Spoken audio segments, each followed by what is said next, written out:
Hello friends, this is Surya. Welcome to my channel Knowledge You Want. आज आम discussion करवा 8th class science notes NCERT book रो different important points जो सब point की previous year CTET and KVS PRT ता सहित अलग टीचिंग एग्जाम रे पढ़िबार संभावना बहुत परिमाण अच्छी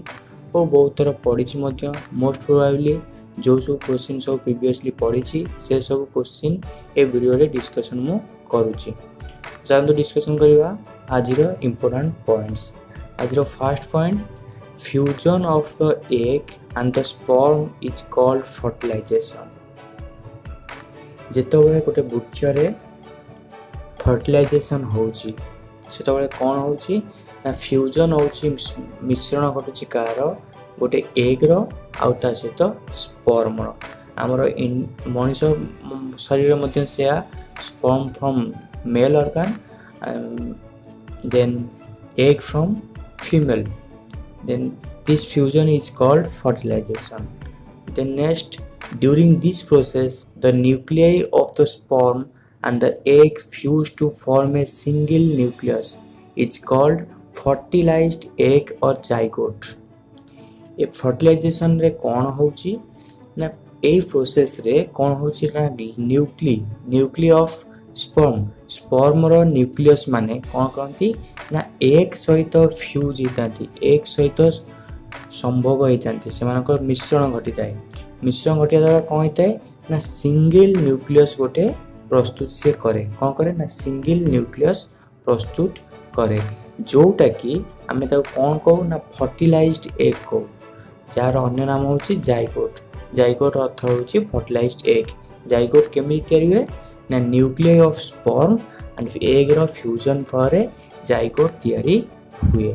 देन जीवा next point the stage of embryo in which the body parts can be identified is called a foetus. Foetus कौन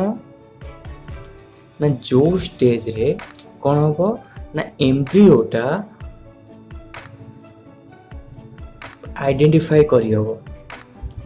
जो आम जाइगोट रे जो एम्ब्रियो को आइडेंटिफाई करी हबो स्टेज को कौन कह जाए ना फोएटस कह जाए। फोएटस कौन कह जाए ना जो स्टेज रे जाइगोट रे एम्ब्रियो को आमे आइडेंटिफाई करि परिबा से स्टेज को फोएटस कह जाए। तापर जीवा नेक्स्ट कौन ना different cycle of silkworm and cycle of frog से जीवन काल केमिति अतिबाहित होता है। फास्ट जीवा silkworm cycle of silkworm first से एग थाए तापर लार्वा रु caterpillar then pupa then adult. First अंडा रु लार्वा सृष्टि हुए जोटा कैटरपिलर उत्पन्न हुए तापर कौन नेक्स्ट स्टेज से पुपा गति पुपा रु देन एडल्ट सिल्कोम उत्पन्न हुए। तापर जीवा नेक्स्ट फ्रॉग केमिति कौन से डेभलप होती साइकिल रे life cycle of frog first egg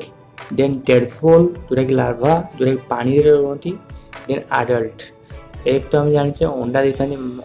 बेंग मैंने अंडा देता तापर टेडपोल कौन जो मैंने पानी रे जो माछ परिका पहरी था छोट छोट छोट छोट से टेडपोल कहती जोटा लार्वा कह जाए। देन एडल्ट माने बेंग मैंने डायरेक्ट जोटा पानी रो बाहर को आसिक बसवास करती। देन जीवा next point the transformation of the larva into an adult through drastic changes is called metamorphosis. metamorphosis कौन ना जो प्रोसेस रे कौन ना लार्वाटा ट्रांसफर होता है कोटी कि ना एडल्ट को ट्रांसफर होता है जमी कह लार्वा कह केस फ्रॉग केस माछ परिका से पानी में भासी था पहरी था किंतु नेक्स्ट केस से नांज कटि जाए बेंगर रूपांतरित हो जाती प्रोसेस कौन गोटे ड्रास्टिक चेंज होता है गोटे डिफरेंट चेंज होता है गोटे डायनामिक चेंज होता है जो चेंजटा कि लास्ट रे कौन कह जाए ना मेटामॉर्फोसिस बोली कह जाए। देन जीवा नेक्स्ट क्लोनिंग कौन cloning was first time done by Ian Wilmut at the Roslin Institute in Edinburgh Scotland. Cloning कौन ना क्लोनिंग रे कौन हुए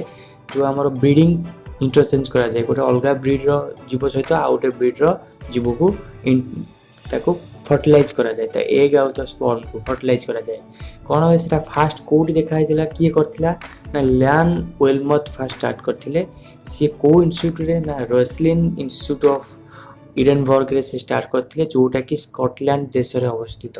से फास्ट क्लोनिंग को ल्यान वेलमथ स्टार्टिंग करथिले डिस्कवर करथिले मोस्ट इंपोर्टेंट देन जीवा next point clone sheep Dolly was born Finn Dorset sheep जोटा कि फीमेल एंड स्कॉटिश ब्लैकफेस ई जोटा कि male it died by long disease first clone sheep किए थिला ना डॉली जो फास्ट क्लोनिंग शिप कराई थिला क्लोन कराई कि दुईटा डीएनए को मिसाई कि जो फास्ट शिप बाहर थिला से शिप रो ना हला डॉली आउ सेटा केमिति बन हेतिला ना male female Finn Dorset sheep गोटे फीमेल जातीय माई जातीय मेंढा को लेकिन से मेंढा ना हला कौन ना फिन डॉर्सेट आउ सेटा डोमिनेंट थिला तार मुख्य आमर रूप मुख्य तार गुण गुड़िक कार थिला ना फिन डॉर्सेट शिप रो आ ता सहित कार का को संभव कराइथिला ना स्कॉटिश ब्लैकफेस वी योरे प्रजातिर शिप ताकू ता सहित फर्टिलाइज कराइथिला आर एक are mail row जेतु Etah sperm का एक सहित ना फिन डॉर्सेट शिप सहित एक सहित फर्टिलाइज कराई कि डॉली नामक गोटे क्लोन शिप जन्म देइथिला किए ना डॉर्सेट शिप देइथिला डॉली नामक गोटे शिप को क्लोनिंग शिप को आ से डॉली केमिति मृत्युवरण करथिला ना लॉन्ग डिजीज रे से मृत्युवरण करथिला डिफरेंट टाइप जेतु जेटा क्लोनिंग एनिमल देन सेटा लॉन्ग डिजीज रे तार मृत्यु घटिथिला देन जीवा नेक्स्ट वर्कर बीज maintain the temperature of the hive at around 35 degrees Celsius to incubate the eggs.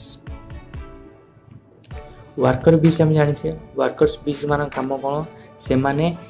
Mau संग्रह करेंगे बसा तैयारी करेंगे सहित बसा मान को जो रानी मधुमाछी मान को प्रोटेक्ट करेंगे तो से वर्कर बीज कौन करती ना से महू फेणार सबल महू फेणा चारिपटे मधुमाछी मैंने घेरिकी रही से वर्कर बीज से कहीं घेरिकी रही ना महू फेणार सर्वदा 35 डिग्री सेल्सियस आवश्यकता रही तो से भाव से निज निज ऊपर लदी जाती जमीती कि 35 डिग्री टेम्परेचर से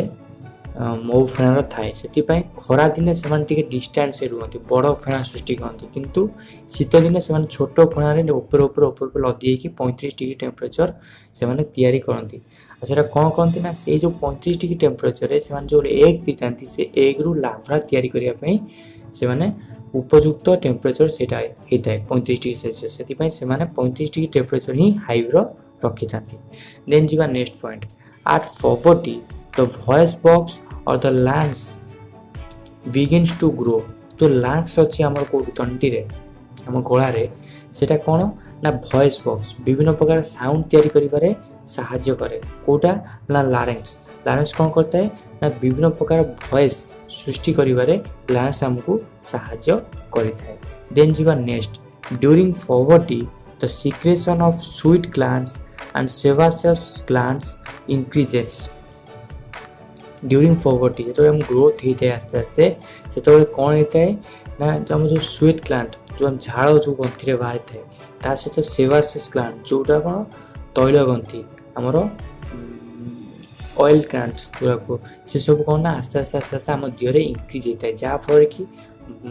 मैचुरेशन आसला आम व्रण मुहर बाहरी थाए कौन पाई ना ऑयल ग्लैंड्स जो ऑयल्स जेहेतु सेबासियस ग्लैंड से सब अच्छी से डिफरेंट टाइप ऑफ व्रण आम मुहर देखा काठ व्रण लोक मुहर होता है से टाइम देन जी next point sweet glands oil glands and salivary glands release secretion through ducts is called duct gland ये जो स्वीट ग्लैंड्स आम जानले ऑयल ग्लैंड्स ता सहित सलाइवरी ग्लैंड्स ये माने कौन करते ना से जो सिक्रेशन करते जो ग्लैंड्स से डिफरेंट टाइप ऑफ केमिकल्स हो कि जहाँ हैबिटेट थिंग्स आम बॉडी पे जो आवश्यक अच्छे जो सिक्रेशन करती तो से सब कौन ना डक्ट्स थ्रोरे ही से सिक्रेशन करती से ये सब ग्लैंड्स को 3टा gland sweat glands oil glands and salivary glands को डक्ट ग्लैंड बोली कहा जाए देन जी next point endocrine gland secretes hormones direct to bloods so they called ductless gland जो एंडोक्राइन ग्लैंड्स अच्छी एमाने कौन जहाँ भी हॉर्मोन सीक्रेट करते ये डायरेक्ट कौटी जाए ना डायरेक्ट ब्लड रे जाकि मिसी थाए कि सालाइवरी केस कौन ना आम जो पार्टी जो हॉर्मोन आम बाहर से डायरेक्ट कौटी जाए स्टोमाक को जाता है किंतु ए केस डक्ट्रेन ग्लैंड रे कौन होता है ना डायरेक्ट से साला जो हॉर्मोनटा जाकि रक्त रे मिसी थाए ब्लड रे मिसी थाए से कौन कह जाए ना डक्टलेस ग्लैंड बोली कह जाए को मान को ना एंडोक्राइन ग्लैंड्स को देन आज तो आम डिस्कसन कले डिफरेंट टाइप ऑफ ग्लैंड्स से आवश्यकता से क्लोनिंग डिस्कसन कले सहित life cycle of silkworm and frog discussion कले तो नेक्स्ट क्लास आम कौन करवा ना नेक्स्ट क्लास आम डिस्कसन करवा इंपोर्टेंट पॉइंट्स एलईडी बल्ब विषय डिस्कसन करवा लाइटनिंग विषय डिस्कसन करवा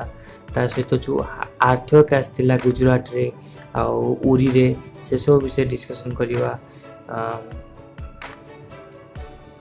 तो जदि आज वीडियो आपको पसंद लगे देन लाइक शेयर सब्सक्राइब करवा भूलिए नहीं थैंक यू फ्रेंड्स।